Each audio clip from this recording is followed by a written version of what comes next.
Asyik panjang umur dan para guru-guru kita, para habaib, para kiai, para asatidzah dan semua yang hadir insyaallah mendapatkan keberkahan, amin ya rabbal alamin. Dibahas di majlis ini tentang haknya tetangga. Rasulullah sallallahu alaihi wasallam beliau menyatakan di dalam hadis, "Man kana yu'minu billahi wal yawmil akhir falyukrim jarah." Barang siapa yang beriman kepada Allah dan hari akhir, maka hendaknya dia memuliakan tetangga, menghormati tetangga, tidak mengganggu tetangganya. Sebab kata Nabi Muhammad SAW, Nabi sampai bersumpah. Nabi bilang, "Wallahi la yu'min, wallahi la yu'min, wallahi la yu'min." Sumpah demi Allah, tidak beriman, tidak beriman, tidak beriman. Sahabat tanya, siapa? Nabi kalau ngomong nggak pakai sumpah juga udah benar. Wa ma yantiqu 'anil hawa in huwa illa wahyun yuha. Ngomong nggak punya motif. Nabi kalau ngomong nggak punya motif. Nggak ada motif pengen harta, nggak ada motif pengen tahta. Bukan pengen kursi, bukan pengen jabatan, bukan pengen popularitas. Nabi ngomong wahyu dari Allah Ta'ala. Dan beliau nggak pakai sumpah juga kita percaya. Wajib beriman. Tapi Nabi bersumpah 3 kali. Kenapa? Biar mantap dalam hati kita. Demi Allah nggak beriman. 3 kali bersumpah. Siapa yang nggak beriman ya Rasulullah? Nabi bilang, "Man la ya'man jaruh bawa'idah." Yang tidak beriman itu adalah orang yang tetangganya tidak merasa aman dari gangguannya.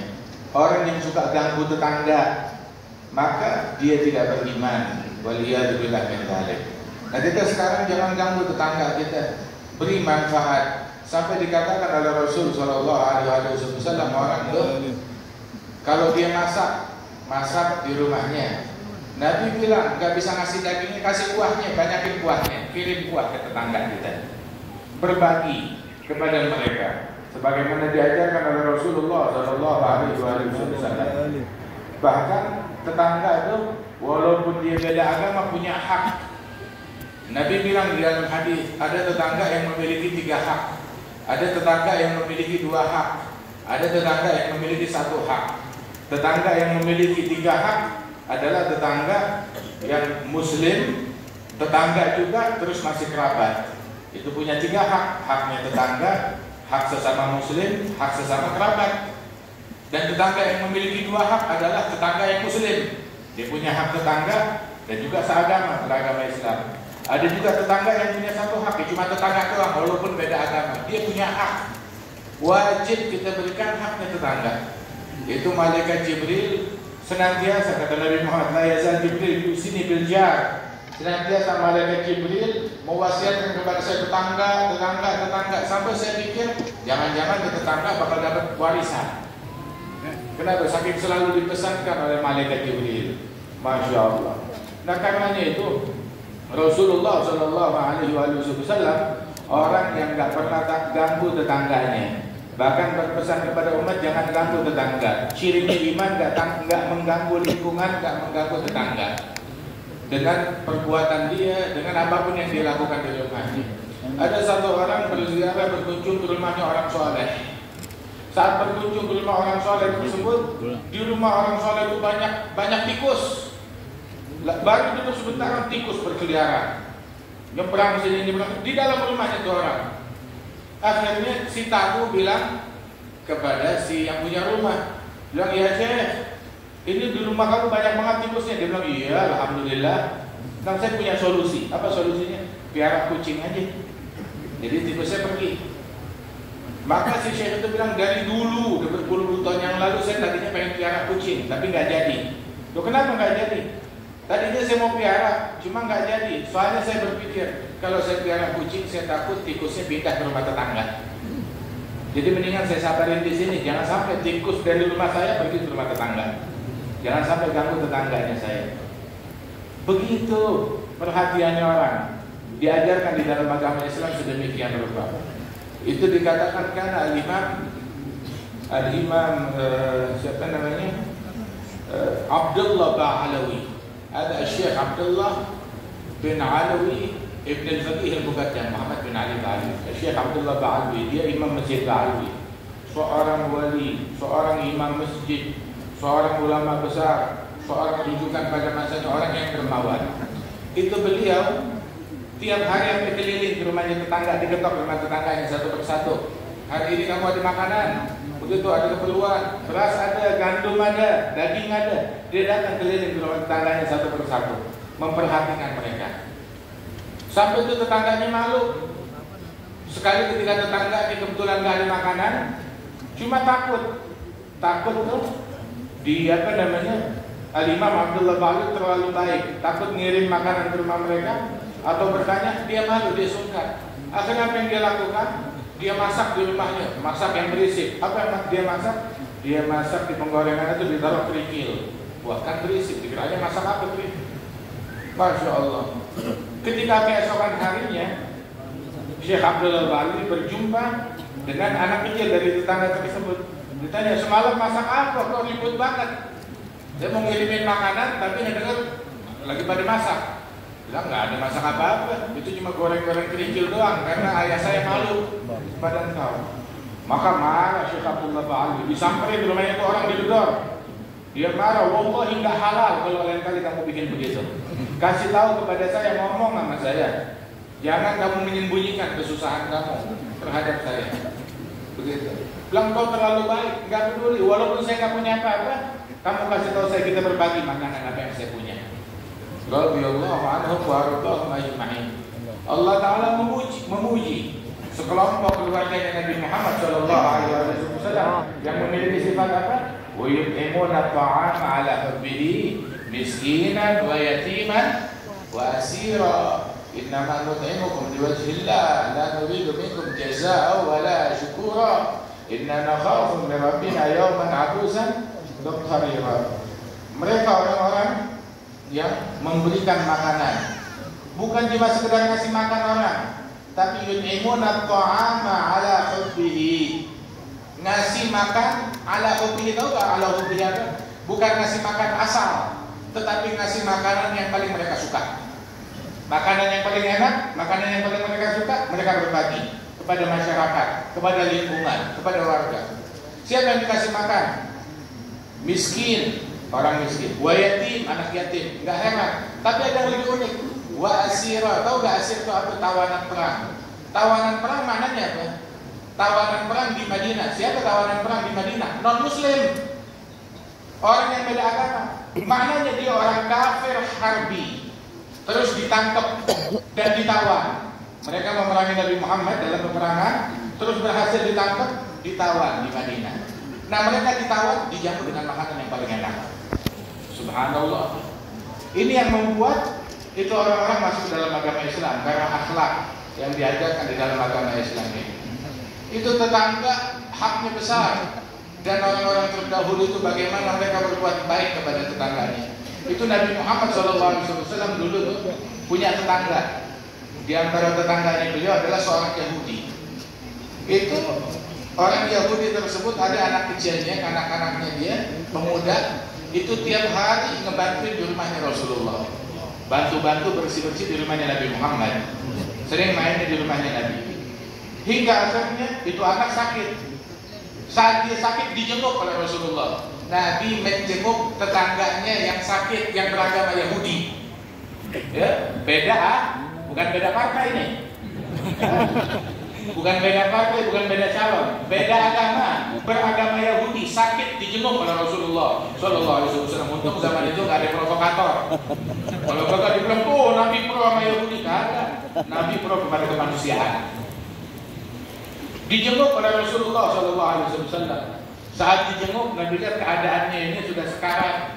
Nabi bilang, ya gulam, qul la ilaha illallah, asyhadu la ilaha illallah. Wahai pemuda, ucapkan la ilaha illallah, aku jadi saksimu besok di hari kiamat. Si anak mau, cuma minta persetujuan ayahnya. Dia menoleh kepada ayahnya. Maka sang ayah yang tidak mau mengecewakan harapan terakhir anaknya, dia berkata, ya waladi ati Abul Qasim, turut apa ucapan Abul Qasim, apa ucapan Nabi Muhammad. Maka si anak seraya mengucapkan asyhadu an la ilaha illallah wa asyhadu anna Muhammadan Rasulullah, hingga meninggal dunia di hari tersebut. Nabi waktu keluar dari rumahnya, Nabi gembira. Nabi berkata, alhamdulillah yang telah memasukkan anak itu ke dalam apa namanya, ke dalam surga berkat Rasulullah menyelamatkan anak itu dari api neraka berkat Nabi Muhammad sallallahu alaihi wasallam. Nah karenanya itu, ayo jadilah kita tetangga yang baik. Tetangga yang baik itu kalau ada yang sakit dijenguk, ada yang susah dibantu, begitu, ada yang kesulitan ditolong dari kesulitannya. Paling kagak kalau kita nggak bisa ngasih manfaat, jangan ngasih gangguan buat tetangga kita. Jangan ngasih gangguan buat tetangga kita. Wahakala yang diajarkan oleh Rasul Sallallahu Alaihi Wasallam. Sebab dakwah itu kayak begitu. Syekh Al-Habib Umar bin Muhammad bin Salim Al-Hafidh waktu itu cerita, di antara nasihat beliau bilang ada satu orang teman-temannya ini di Australia, Muslim, jumpa dengan dua orang non-Muslim. Jumpa dengan non-Muslim yang pertama, saat lagi berjumpa, ditanya, apa agama kamu? Dia bilang, saya Islam. Oh, Islam agama yang bagus. Itu agama yang bagus. Jalanin agama kamu. Jangan dengarkan isu-isu yang buruk tentang Islam yang ada di medsos. Itu semua tidak benar. Kata seorang non-Muslim ini. Wah, luar biasa. Ini orang non-Muslim yang baik. Pikiran dia begitu. Enggak lama, ketemu lagi sama satu non-Muslim yang lain. Dia salaman, ditanya, kamu agama kamu Islam ya? Iya. Oh, itu Islam agama yang gak baik, agama yang pengganggu, agama yang teror, agama yang dia mencaci maki kepada Islam. Nah, ini dua orang, dua-duanya non-Muslim, sama-sama orang Australia. Yang satu memuji Islam, yang satu mencaci maki Islam. Apa sebabnya? Diselidiki, gak taunya orang yang pertama punya tetangga Muslim yang menjalankan nilai-nilai keislaman, menunjukkan Islam yang asli dalam bertetangga. Yang satu lagi punya tetangga Muslim, tetapi tidak menunjukkan keislaman yang benar, mau ganggu tetangga, menteror tetangga, omongannya kasar, begitu sehingga menimbulkan persepsi yang buruk tentang Islam. Nah kita ini al-Muslim berhadul Muslim, kita ini mencerminkan, harus mencerminkan keislaman yang sejati di tengah-tengah masyarakat. Sehingga jangan sampai gara-gara kita orang jadi anti dengan Islam. Mau menjadi dakwah ilallah ta'ala, da'i ilallah ta'ala. Setiap Muslim yang menjalankan keislamannya, maka dia da'i ilallah dengan perbuatannya, dengan sikapnya, dengan akhlaknya. Bukan dengan kata-kata, bukan cuma dengan sekedar ucapan, tetapi dengan sifat, dengan akhlak, dengan amanat, dengan kejujuran, dengan budi pekerti yang luhur. Dia menjadi da'i ilallah. Lihat tuh, dulu tuh para ulama, para wali songo datang ke bumi Indonesia ini, dan juga orang-orang sebelum mereka. Mereka nggak pandai dengan bahasa setempat, akan tetapi orang tertarik dengan agama Islam. Apa dengan mereka bikin seminar?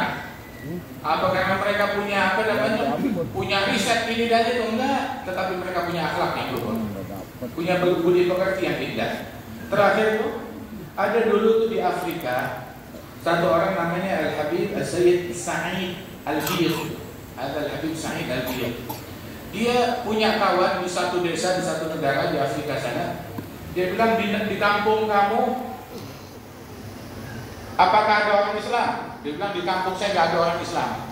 Yang Muslim cuma saya sendiri, yang lain semuanya non-Muslim. Baik, katanya, kalau begitu saya punya harta sekian, tolong carikan saya rumah. Ya 2 rumah, satu buat tempat tinggal, satu buat saya buka toko kelontong di sana. Kalau udah siap kabarin, dia kirim uang. Begitu dia siap, dikabarin, toko udah siap, rumah sudah siap, baru dia datang bawa keluarganya. Sampai di situ, dia bukan pikir mau buka pesantren ataupun mau buka masjid, enggak. Cuma mikir mau buka toko. Apa yang dia lakukan? Dia jualan kebutuhan pokok. Penduduk, tetangga, masyarakat kampung, lingkungan belanja di tokonya dia. Tiap ada orang yang beli beras, dikasih sedikit minyak. Dia bilang, saya cuma beli beras, kenapa dikasih minyak? Ya beras kan buat dimasak, kalau nggak ada minyaknya mana enak, buat ngebantuin masak. Jadi beras, nah ini minyaknya gratis. Kenapa kamu baik? Ya Nabi yang ajarin kita untuk berbuat baik kepada lingkungan, masyarakat dan tetangga. Nabi itu pada Nabi Muhammad ada orang yang beli kopi, cuma beli kopi, dikasih kopi sama dibungkusin sedikit gula. Saya beli kopi, kenapa dikasih gula? Nah gulanya ini adalah hadiah dari saya. Gratis. Kenapa kamu baik? Ya kopi gak pakai gula gak enak. Dikasih sedikit gula. Kenapa kamu baik? Apa motif kamu? Gak ada motif. Nabi Muhammad yang ajarin saya berbuat baik kepada masyarakat dan lingkungan. Sampai itu orang-orang tersebut tuh, lingkungan tetangga pada tertarik, belanja semua di tokonya. Dia bilang, ini akhlak dari mana sih? Dari Nabi Muhammad. Nah, kita mau ini akhlak kamu ajarkan kepada anak-anak kita. Sayang, kami udah sepuh. Kalau kami masih muda, kami akan ikutin engkau. Tapi gini aja, anak-anak kita belajar sama kamu. Nah, saya ajarin. Itu anak-anak kecil datang. Tiap hari datang, belajar akhlak. Belajar tentang Islam, belajar tentang sunnahnya Nabi Muhammad. Hingga anak-anak tersebut menjadi anak-anak yang paling sopan di rumahnya. Paling berakhlak, paling santun, paling terjaga pergaulannya. Hingga orang tuanya tersebut menyaksikan beda dengan anak-anak yang lain. Hingga orang tuanya bilang, kalau begini caranya, kita pun juga mau masuk dalam agama Islam. Berubah satu kampung masuk Islam. Masjid belum ada, cuma ada toko kelontong doang. Tidak ada masjid. Subhanallah, bilang gak ada masjid. Yaudah sekarang kita bikin masjid di tempat tersebut. Semua satu kampung masuk Islam. Itu Syekh Al-Hayman bilang, saya waktu beliau cerita ini, berapa tahun yang lalu masuk ke kampung tersebut, kita masuk tuh masih pakai obor ke kampung tersebut. Subhanallah.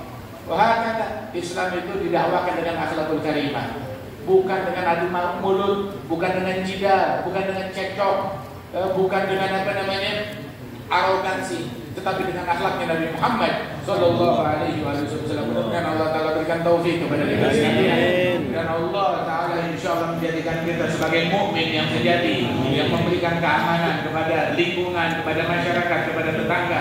Amin ya rabbal alamin. Allah majal jamana hadza jam'an marhuma, tafarruqna min ba'di tafarruqan ma'suma, la taj'al fina wa la minna wa la ma'ana syadiyan wa la mahruma. Wa sallallahu ala sayyidina Muhammad wa ala alihi wasallam wa akhiru da'wana alhamdulillahi rabbil alamin. Assalamualaikum.